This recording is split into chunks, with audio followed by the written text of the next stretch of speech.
Assalamualaikum warahmatullahi wabarakatuh. Waalaikumsalam warahmatullahi wabarakatuh.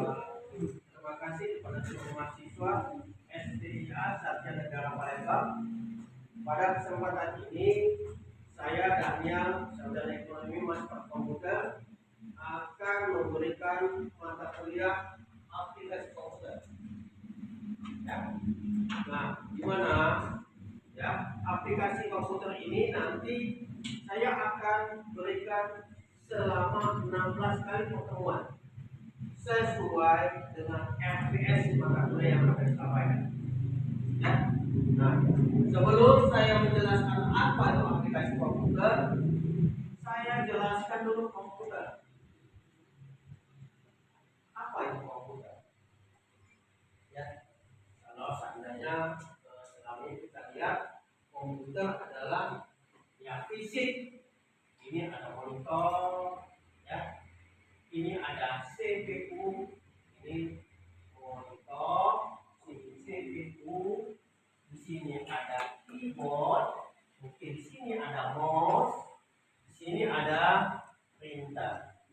Nah, ya, ini adalah satu unit komputer yang kita kenal, ya, ya. Dimana, ya, keyboard itu merupakan alat inputan, ya. Mouse juga merupakan alat inputan, ya. Monitor adalah layar peraga yang akan menampilkan hasil proses yang diproses oleh CPU.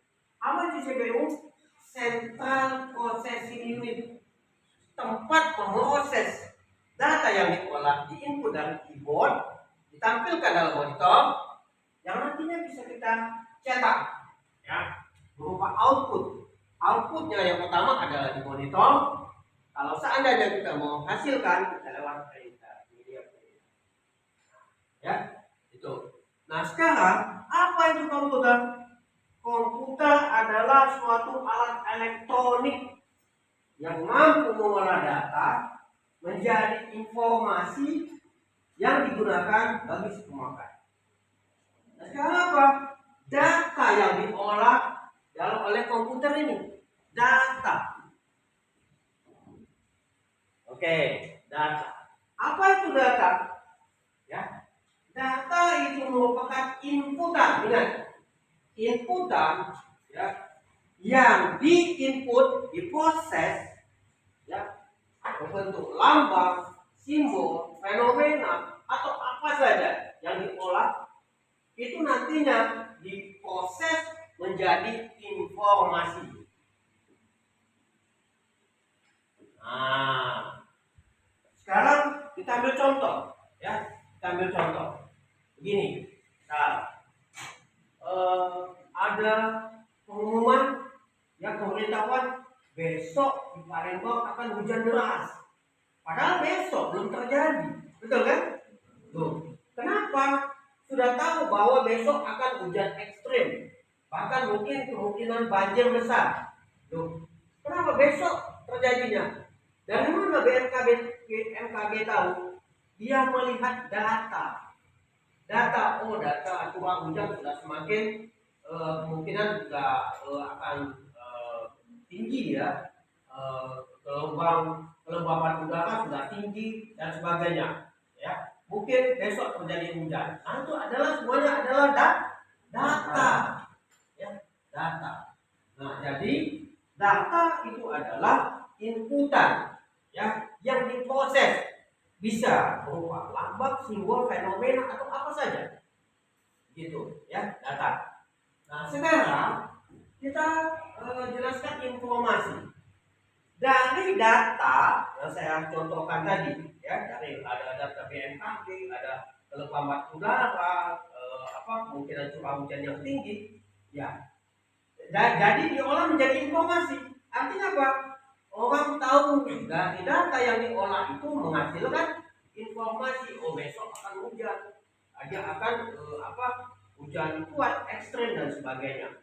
Ya, itu dari apa? Dari data yang diolah menjadi informasi. Jadi, arti informasi adalah hasil proses data yang lebih bermakna bagi si pemakai. itu ya, keterangan atau bisa proses ya. Sebagai contoh begini, anak naik pesawat terbang. Nah, ya kita ya misalkan pada waktu proses kita tiketing sudah masuk, misalkan kita mau berangkat ke Jakarta, kita ada di ruang tunggu. Pada waktu di ruang tunggu ya, misalkan kita punya tiket kita GA 111 tujuan Jakarta. Nah, pada informasi ada informasi selamat pagi kepada para penumpang GA 112 tujuan Medan, silakan memasuki pesawat melalui pintu 1. Artinya itu informasi bukan? Itu informasi. Bagi siapa? Bagi si pemakai. Nah sekarang kita, misalkan masnya mau berangkat, saya GA 111 tujuan Jakarta. Itu informasi buat saya bukan? Bukan. Itu informasi. Artinya apa? Bagi si pemakai, masnya bukan untuk saya informasi. Yang pakai itu apa? Yang berangkat 112 tujuan Medan yang digunakan. Artinya apa? Informasi itu digunakan bagi si pemakai. Jelas ya? Ya. Nah, selanjutnya, di dalam unit komputer, ya, saya jelaskan di sini ada keyboard. Keyboard itu berupa papan ketik lempengan, ya. Kalau seperti ini ada laptop ya. Nah ini papan ketik namanya. Ya. Ini media inputan. Semua inputan yang diproses masuk ke dalam CPU. CPU, Central Processing Unit. Unit proses yang terpusat. Begitu, ya. Setelah proses yang menghasilkan output, ya, ditampil di layar monitor. Setelah itu nanti bisa diolah, apakah mau cetak atau mau dikirim dan sebagainya. Ya, itu, ya. Sekarang ada yang tanya misalnya? Tidak ada? Boleh saya lanjutkan? Oke, ya. Nah, saya cerita komputer tapi tidak sepenuhnya karena kita jurusan administrasi ya. Nah, setelah kita ketikkan satu, di dalam CPU ada unit di dalamnya ya, untuk pemrosesan itu ada ALU, ada CU, ada register. Ini ada beberapa unit yang berpengaruh untuk pemrosesan data. Ya. ALU, apa ALU? Arithmetic Logical Unit.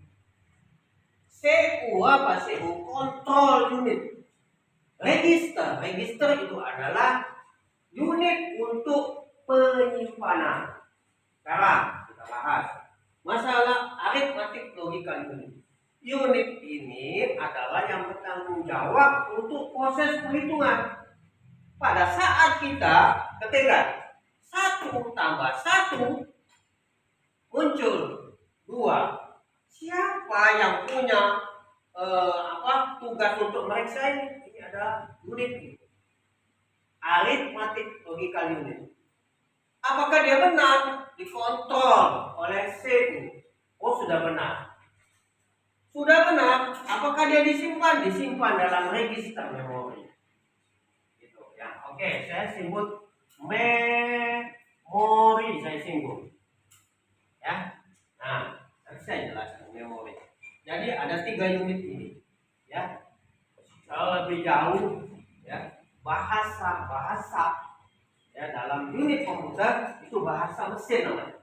Bahasa assembler. Bahasa assembler ya.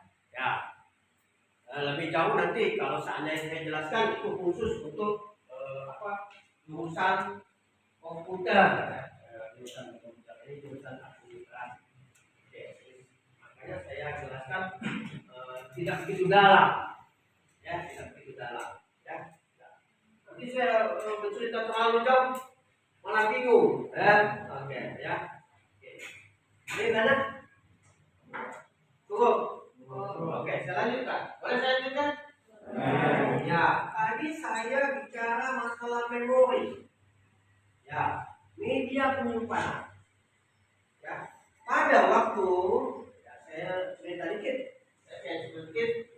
ya, saya undur dikit saya. Nah, komputer itu ada generasinya, ada generasi. Ya, kenapa? Saya akan bercerita masalah memori, media penyimpanan. Ya, saya mundur sedikit. Komputer itu ada beberapa generasi. Ya, generasi pertama, kedua, dan ketiga, dan keempat, dan seterusnya sampai saat ini. Nah, pada waktu dulu generasi pertama komputernya seperti apa? Sebesar gedung, ya, sebesar gedung. Untuk menjalankannya, ya kita harus pakai baju khusus. Karena apa? Karena panas. Karena panas. Sekarang tidak enak, ya. Kita sudah seperti ini laptop. Ini sudah pakai komponen-komponen kecil, ya, pakai komponen-komponen kecil, tidak zaman dulu, ya, besar pakai tabung tugas, ya, tabung-tabung yang besar, semuanya panas. Nah, saya jelaskan masalah memori. Dulu media penyimpanan data pada generasi sebelumnya ada storage, ya, penyimpanan. Ada saya jelaskan ada menggunakan floppy disk. Ya, kalau sekarang ada apa? Floppy disk, ini disket, ya, boleh. Sekarang ada CD, ada CD, compact disk. Tahu? Masih kenal yang lingkaran seperti ini? Ya. Ada lagi media hard disk. Ya. Ini sama dengan CD sepertinya. Piringan magnetik. Ya, piringan magnetik. Kalau kita lihat, fisik, nah ini seperti lapangan bola media. Nah, ya, nah dia menyimpan di sini.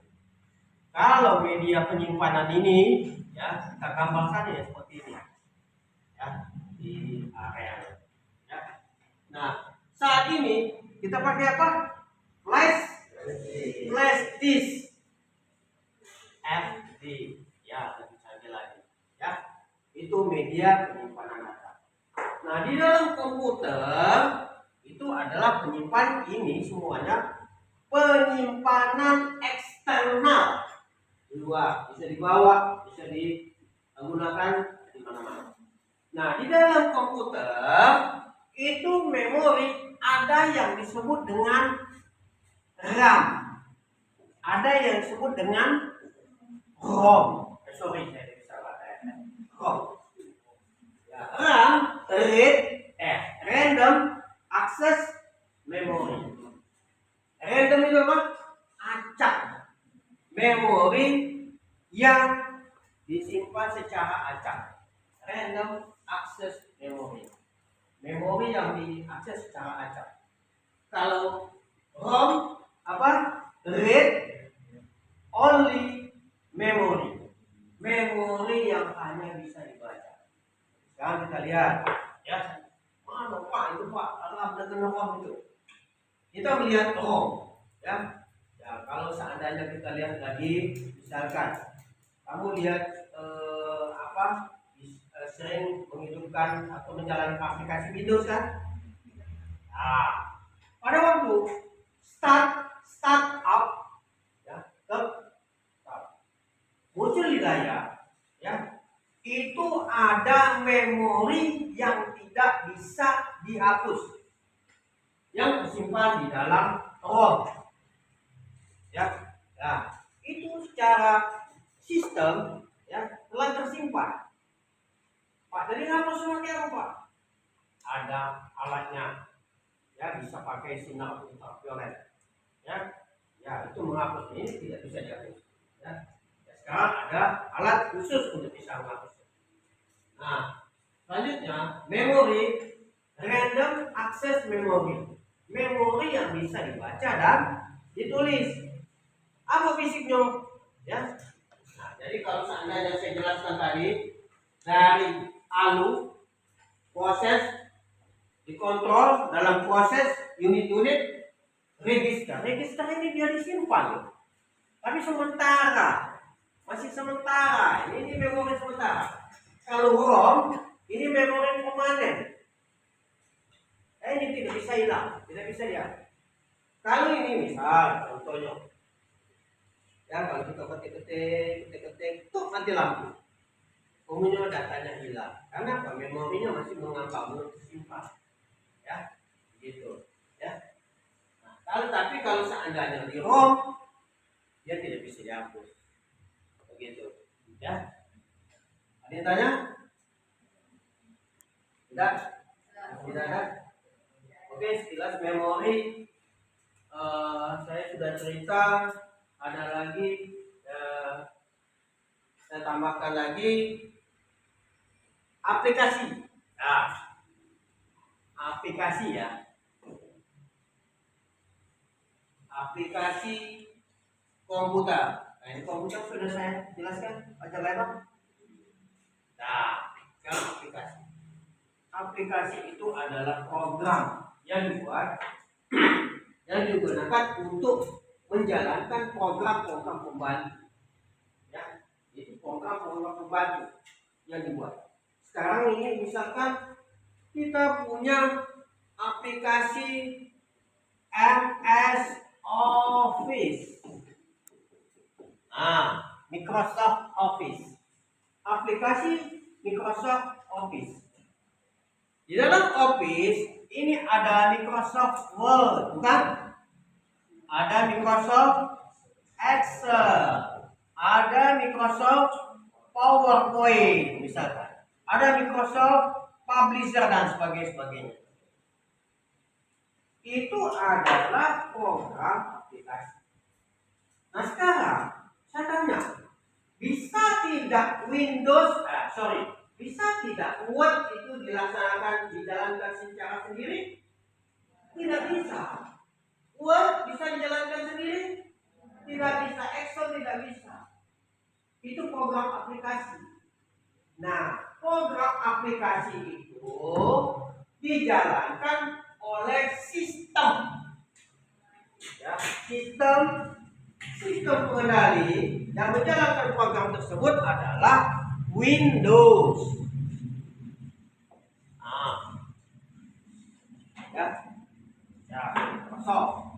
Microsoft itu adalah perusahaan yang menciptakan program yang namanya Windows. Ya, dulu ya kalau aplikasi itu sebelum maraknya Windows, dulu ada aplikasi berbasis DOS, ada aplikasi berbasis Windows.